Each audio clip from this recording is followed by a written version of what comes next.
Medieval castles, and how they shaped and influenced the lives of people and the structure and society of the Middle Ages.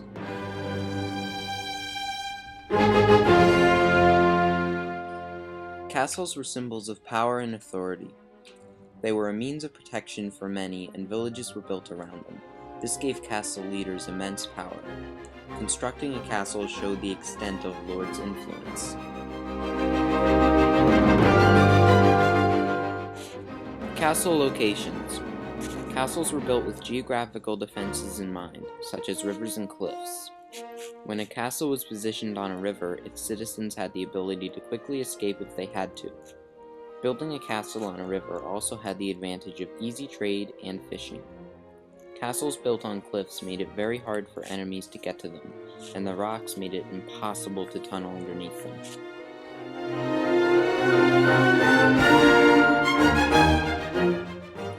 Political power in castles. Ruling over a castle meant immense wealth and power. Lords commonly took advantage of this. Castles were the economic center of a community, so if you had power over a castle, you had power over an entire population of people. How well a castle was built showed the owner's wealth. If a noble wanted to build a castle, he needed permission from the king.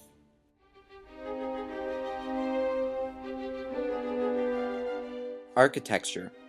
The architecture of a castle changed depending on the land it was built on. For example, if it was built on a hill or rock face, builders would actually carve into the rock to build the castle. If it was on flat land, a moat would be dug around it.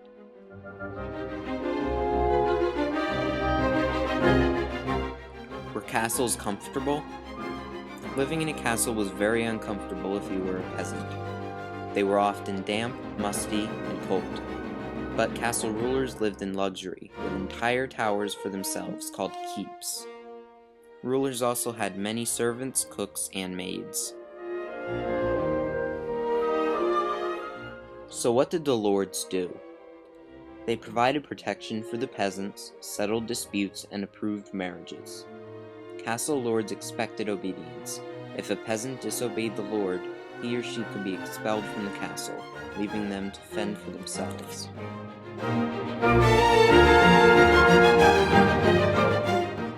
The defense of castles. Castles were defended by tower-mounted catapults and cannons, and crossbowmen. The walls of castles were built very thick so that they resisted siege engines. The bottom of a castle would have a slanted skirt on it so that a ram could not hit a flat surface. Sometimes boiling water would be poured on attackers trying to scale the walls. The best way to destroy a castle was to dig a tunnel under the wall, and the wall would collapse. However, when gunpowder came along, it made it very easy to take down a wall.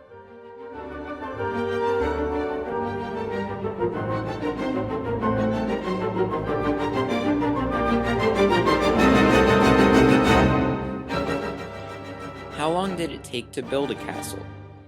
Really big castles could take up to 20 years to build, but castles usually took 7 to 12 years.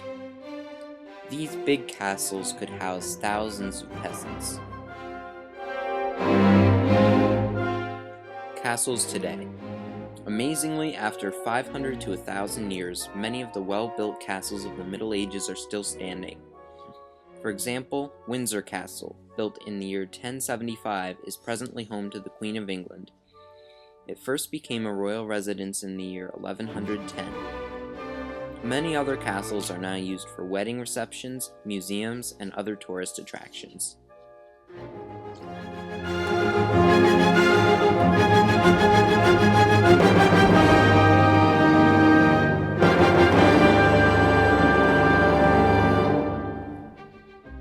Important facts to remember about castles. The first castle was built in England in the year 1066 by William the Conqueror. Castles were at the core of feudalism because they were built with defense and endurance in mind. Castles stopped being built in the late 1600s when gunpowder and cannons were invented.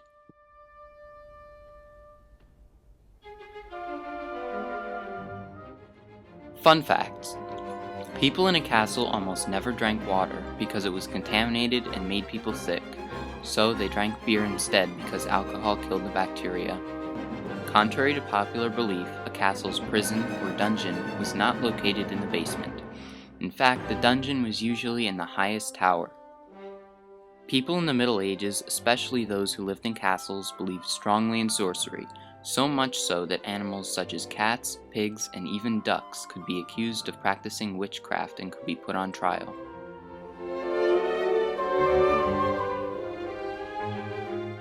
This is Heidelberg Castle, built in Germany in the year 1214. It is one of the most famous castles of the Middle Ages. When you think of medieval times, images of castles always come to mind. They are one of the only achievements of the Middle Ages that we can still see and admire today.